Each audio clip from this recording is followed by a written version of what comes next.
Dear student, আজি আমি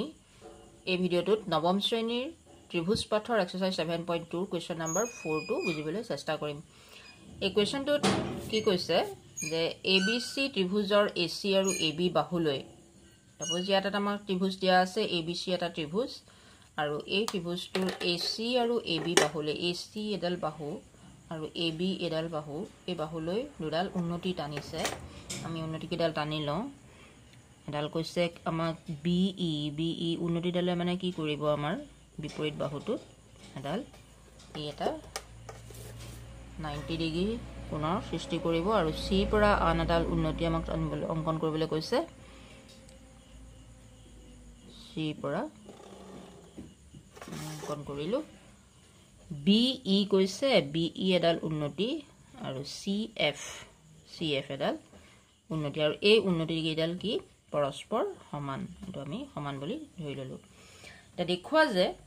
ট্ৰায়াঙ্গল ABE অৰ্থাৎ AABE ট্ৰায়াঙ্গলটো ACF এই ট্ৰায়াঙ্গলটোৰ সৈতে সমান। এতিয়া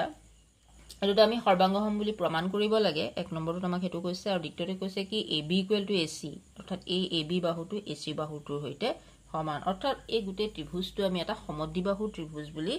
প্ৰমাণ কৰিব লাগে। দিগে এতিয়া এই দুটা ত্ৰিভুজ ABE আৰু ACF এই দুটা ত্ৰিভুজ সৰ্বাংগসম প্ৰুফ কৰিবলৈ হলে তাৰ কি কন্ডিশন হ'ব যে যেহেতু BE AC বাহুৰ ওপৰত লম্ব হৈ গল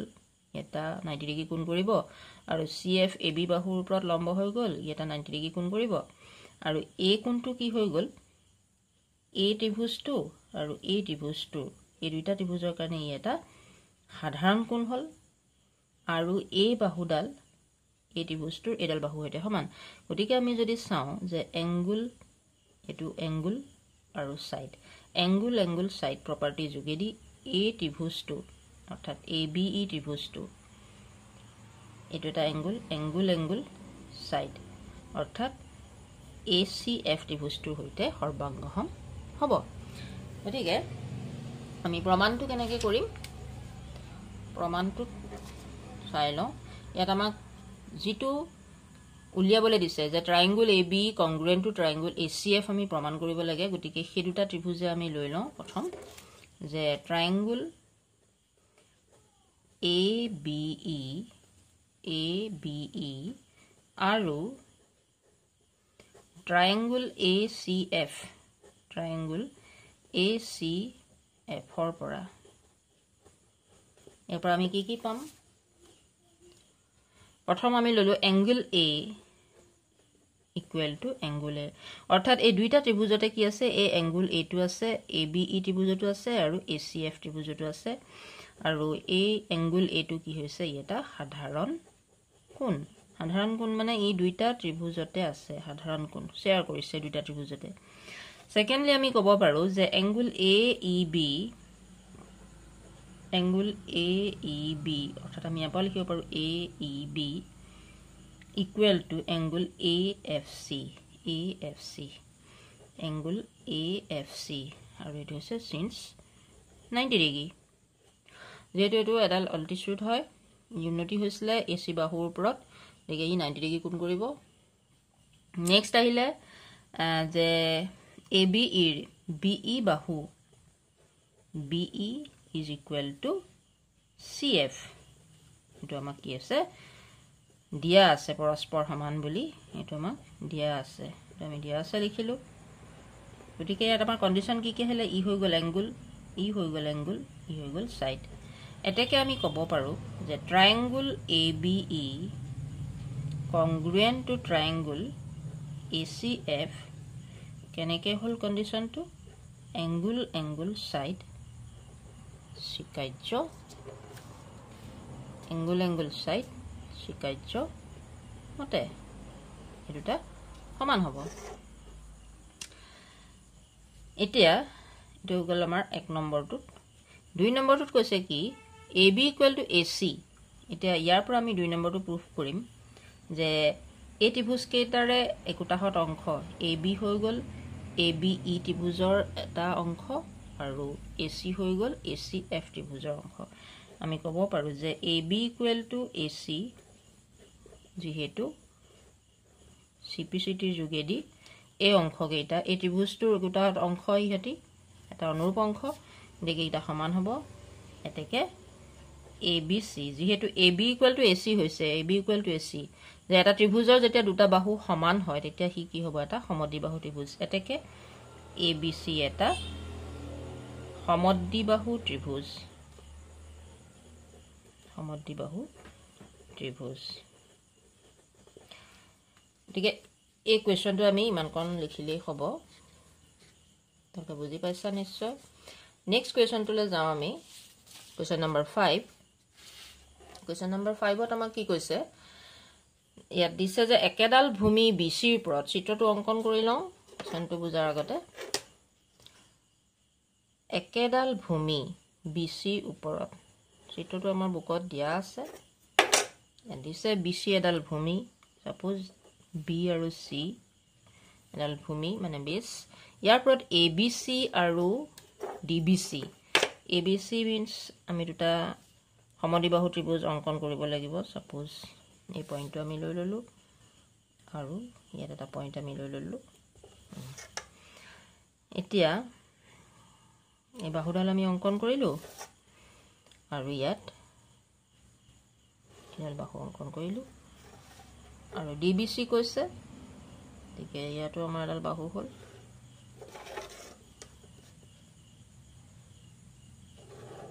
ত্ৰিভুজটো এই ধৰণে প্ৰথম আমি অঙ্কন কৰিলাম আৰু ইয়াত কি কৈছে AB সাপোজ এটো ABC আৰু এটো আমি D বুলি ধৰো D বিন্দু DBC ABC আৰু DBC হল DBC দুটা সমদ্বিবাহু ত্ৰিভুজ ABC এটা সমদ্বিবাহু means এই বাহুটোৱে সমান বুলি ধৰিলো আমি আৰু DBC ইয়াৰ এই বাহুটোৱে সমান এতিয়া চিত্ৰটো তোমালোকৰ বুকত দিয়া আছে তো চাই লবা ইয়াত এংগল আমাক দিয়া আছে বুকখন মই দেখুৱাইছো ইয়াত দিয়া আছে যে এটো এই এংগল ABD অৰ্থাৎ এই কোণটো সৈতে সমান বুলি আমি প্ৰমাণ কৰিব লাগে তো এটা এংগল ABD কৈছে গতিকে আমি কি কৰিম ইয়াত AD সংযোগ কৰি ল'ব লাগিব AD আমি এই ধৰণে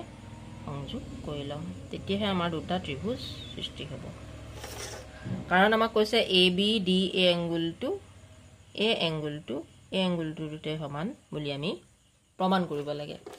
সো ইয়াত আমি অঙ্কন কৰিছো কি অঙ্কনটো আমি ইয়াত লিখি লম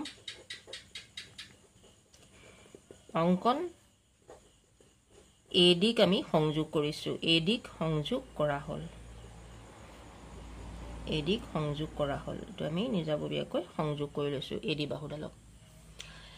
এতিয়া আমি ABD আৰু ACD এই দুটা ত্ৰিভুজ লৈ লম ABD আৰু ACD সো ট্ৰায়াঙ্গল ABD আৰু ট্ৰায়াঙ্গল ACD পৰা এই দুটা ত্ৰিভুজৰ পৰা আমি কি পাম এটাটো হৈ গল আমাৰ এই ত্ৰিভুজটোৰ এই বাহুটো আৰু এই ত্ৰিভুজটোৰ এই বাহুটোৰ সৈতে সমান BD বাহু CD বাহুৰ সৈতে সমান আৰু আমি ক'ব পাৰো কি কাৰণ আমি এই ত্ৰিভুজটো লৈছো আৰু এই ত্ৰিভুজ লৈছো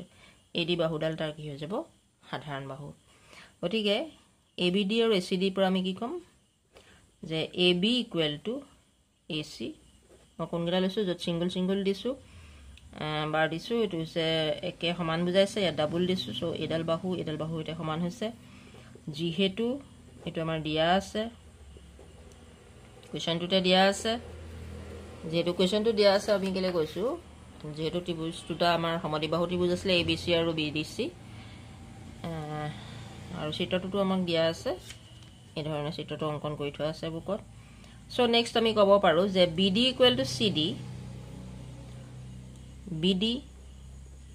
= CD বাহু হেতে সমান এটো দিয়া আছে আৰু 3 নম্বৰ আমাৰ আহিলে AD = AD এটো আমাৰ কমন বাহু হল যেহেতু ইয়াত আমি লিখিম অসমীয়াত সাধাৰণ বাহু সো সাইড এই তিনিডালে সাইড হল এডাল সাইড নেক্সট এইটো সাইড আৰু এইটো সাইড এই সাইড সাইড সাইড প্ৰপাৰ্টি যোগেদি কি হ'ব আমাৰ এই ত্ৰিভুজ দুটা সৰ্বাংগসম হ'ব এতেকে আমি ক'ব পাৰো so triangle ABD congruent to triangle ACD যেহেতু সাইড সাইড সাইড শিকাৰ্যমতে সাইড সাইড সাইড শিকাৰ্যমতে মানে বাহু বাহু বাহু শিকাৰ্যমতে আৰু আমাক আমি ইকুৱেশ্যনটোত কি দেখাব লাগে